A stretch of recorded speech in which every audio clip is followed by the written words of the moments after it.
पास वर्दी थी, तुमने वर्दी पहनकर अत्याचार किया, हम तुम्हें छोड़ने वाले नहीं हैं। बिहार में आतंक राज है, हर जगह हत्या, लूट, अपहरण और बलात्कार आम बात हो गई। अगर 72 घंटा के अंदर मामले की निष्पक्ष जांच नहीं हुई तो राजद आंदोलन तेज करेगा। राष्ट्रीय जनता दल का कार्यकर्ता न गोली से, न बोली से, न डंडे से डरता है। तुम जितना डंडा गोली चलाओगे, हमारा आंदोलन उतना ही तेजी से आगे बढ़ेगा। प्रशिक्षु डीएसपी शाह थानाध्यक्ष रौली कुमारी को यह बताना पड़ेगा कि रौली कुमारी तुम दारोगा है या भाजपा जदयू की कार्यकर्ता। उक्त बातें राष्ट्रीय जनता दल के वरिष्ठ नेता और विधान पार्षद कारी सोहेल ने पुलिस के द्वारा एक नाबालिग और 2 महिला के साथ बर्बरतापूर्ण पिटाई से घायल लोगों से मिलने के बाद मीडिया से कही। बताते चलें कि बेगूसराय के चेरिया बरियारपुर थाना क्षेत्र में पुलिस ने 2 महिला सहित एक नाबालिग युवक के साथ मारपीट का मामला गर्माता जा रहा है। मामले में नेता प्रतिपक्ष तेजस्वी यादव के निर्देश पर पीड़ित परिवार से मिलने राजद के वरिष्ठ नेता और विधान परिषद सदस्य कारी सोहेल शुक्रवार को बेगूसराय सदर अस्पताल में भर्ती पीड़ित परिवार के लोगों से मिलने पहुंचे। पीड़ित परिवार के लोगों से मुलाकात कर पूरे घटनाक्रम की जानकारी ली।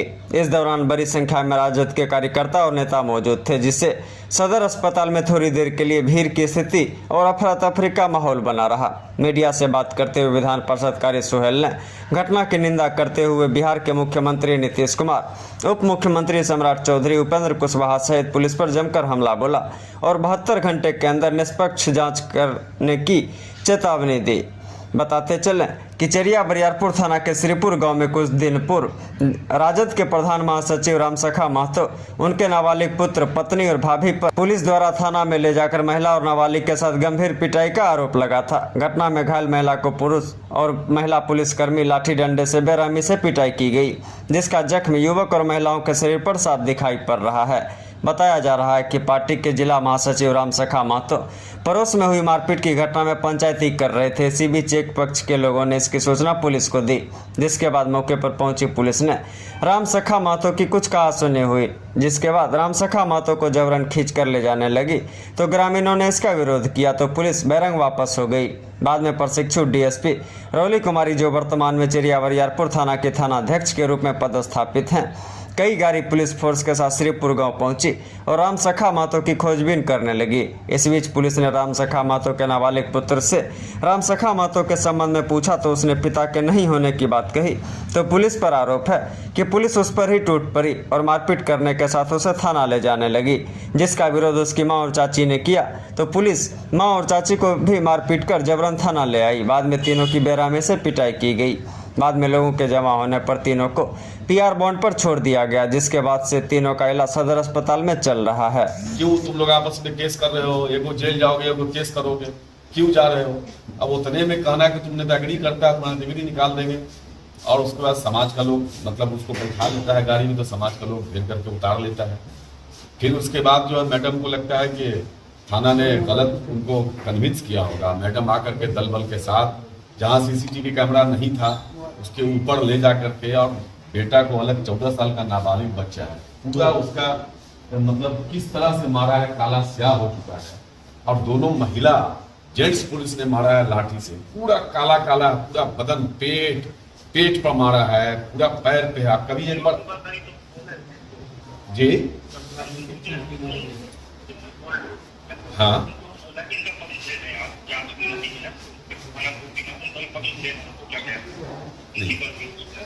नहीं, मेरा आपसे निवेदन इंसानियत के नाते कि आप एक बार प्लीज हॉस्पिटल आ जाइए, आप स्वयं आ जाइए, आप निष्पक्ष जरा आप देख लीजिए। मुझे किसी से ना कोई शिकायत है, ना किसी से एलर्जी है, लेकिन इंसानियत भी कोई चीज है। कानून से ना काम चलेगा कि तानाशाही से चलता है। जेंट्स पुलिस महिला को बिना कसूर के, आप किसी इसको पिता को खोजने गए, बेटा बोला कि नहीं है पप्पा, तो आपने बेटा को मारना शुरू कर दिया।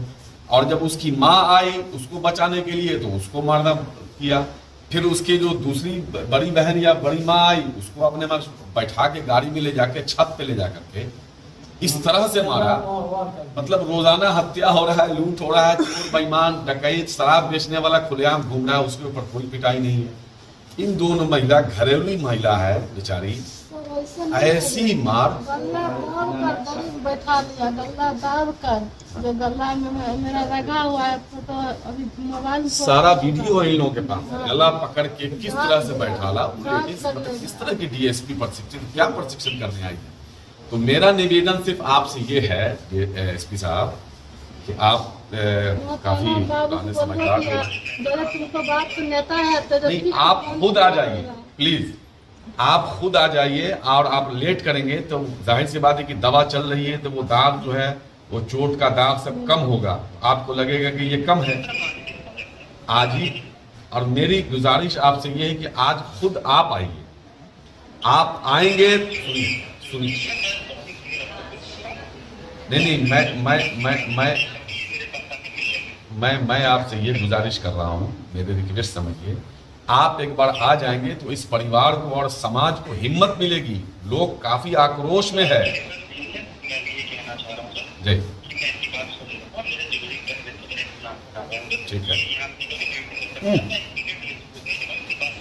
हाँ, किसी निष्पक्ष और सीनियर को भेजिए, ऐसा नहीं कि पक्षपात वो करे।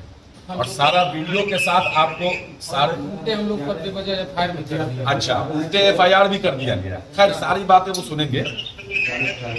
हाँ ठीक है ठीक है, ऐसा कीजिए आज आप भेज दीजिए। हाँ ठीक है, आप भेज दीजिए आज। उसके बाद कल ये लोग पूरे वीडियो के साथ आपसे राम सखा जी और हमारा राष्ट्रीय जनता दल का प्रतिनिधिमंडल आपसे मिलेगा पूरा। और आप हैं क्या अभी ऑफिस में? आप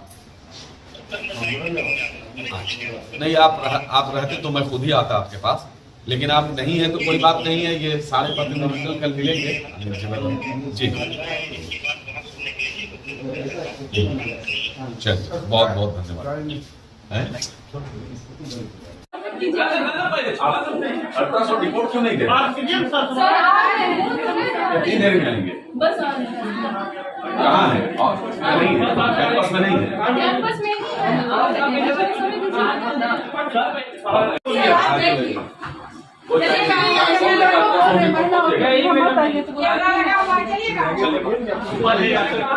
वो गार्ड है, वो कहाँ जाएगी?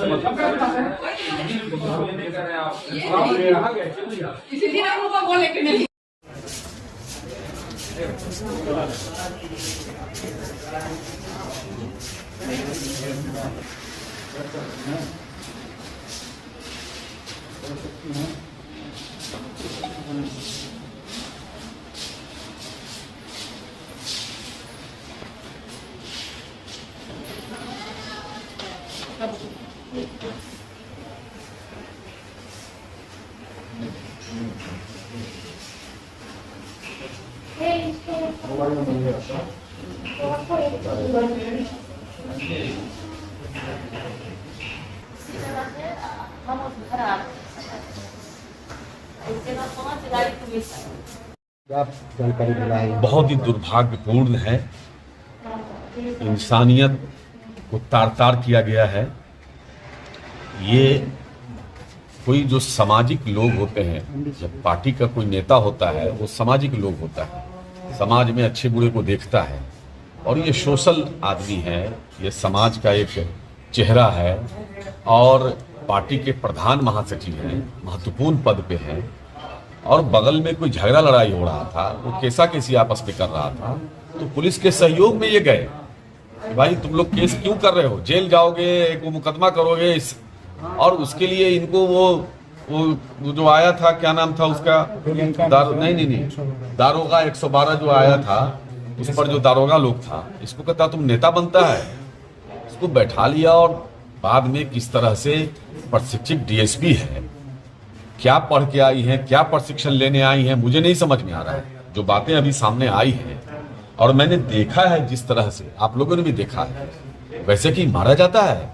खुलेआम दारू बिक रहा है, उसको नहीं पकड़ सकते हैं क्योंकि उससे आप हफ्ता वसूल रहे हैं। खुलेआम डकैती हो रहा है, मर्डर हो रहा है और उसको आप नहीं पकड़ सकते हैं।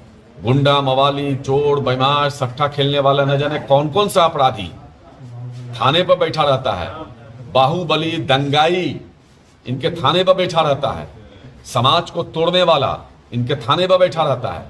लेकिन एक शरीफ आदमी, अगर आपको कोई दिक्कत थी तो राम सखा को आप ढूंढ रहे थे, वो जो घरेलू महिला है दो उसको आपने इस तरह से मारा कि पूरा बदन उसका काला काला हो चुका है। और मुझे लगता है कि पूरे साल नहीं, पूरी जिंदगी इस वक्त को, इस समय को, उस दर्द को याद करके कैसे अपना जीवन बिताएगी मुझे पता नहीं। वो नाबालिग बच्चा है, सिर्फ इसलिए कि पिछड़े का बेटा है।